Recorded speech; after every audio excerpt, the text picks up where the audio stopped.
Hello दोस्तों, अंजना के channel में आप सभी का हार्दिक स्वागत है। तो आइए दोस्तों, आज हम फिर महाभारत काल में चलते हैं।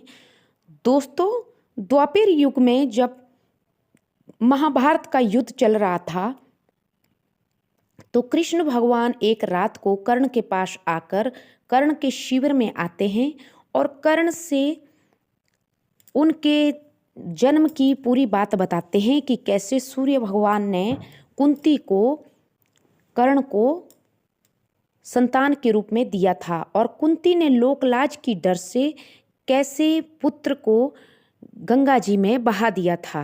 दोस्तों, जब कर्ण ये पूरी वार्तालाप श्री कृष्ण भगवान के द्वारा सुनते हैं तो वो रोने लग जाते हैं और कृष्ण भगवान से कहते हैं, कर्ण कृष्ण भगवान से कहते हैं कि हे कृष्ण, मेरा क्या कसूर था, मेरा क्या पाप था कि मेरी माँ ने मुझे पैदा होते ही नदी में प्रवाहित कर दिया।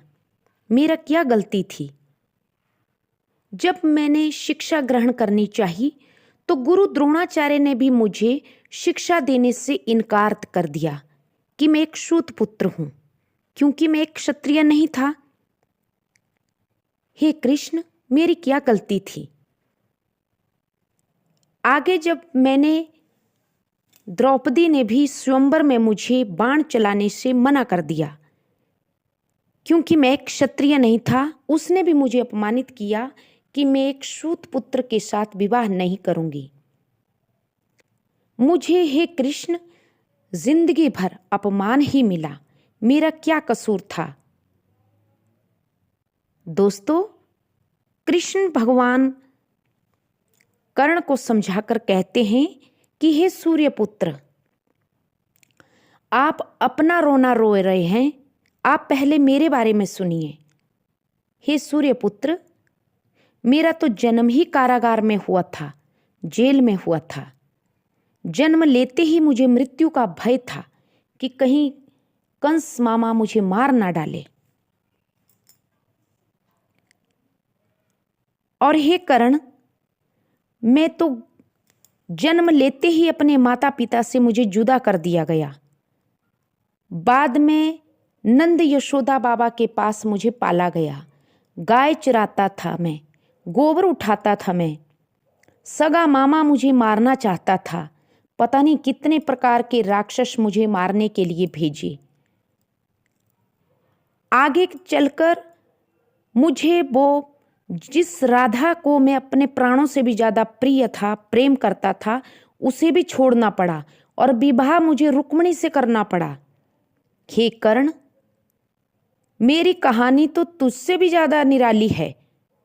जिन नंद यशोदा बाबा ने मुझे पाल पोस कर बड़ा किया, उनको भी छोड़ना पड़ा, यहाँ तक कि अपनी राजधानी तक को छोड़ना पड़ा और मुझे द्वारिका में समुद्र के अंदर राजधानी बनानी पड़ी।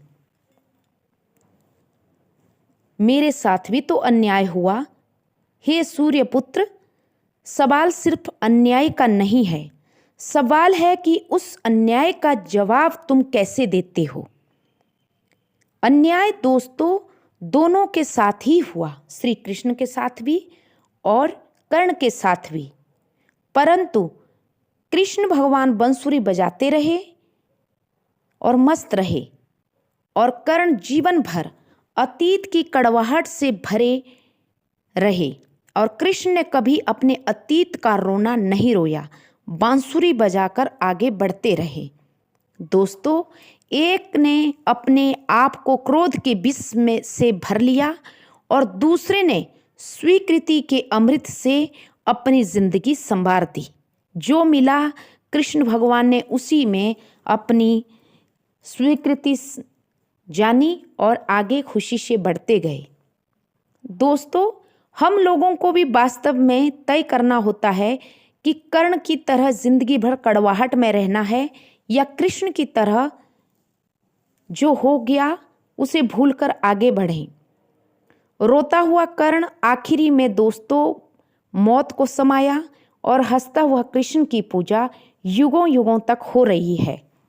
दोस्तों, सवाल ये है कि उन जो हमारे सामने परेशानियां आती है तो उन परेशानियों का जवाब हम कैसे देते हैं? हम दूसरे के विरुद्ध कैसे खड़े होते हैं?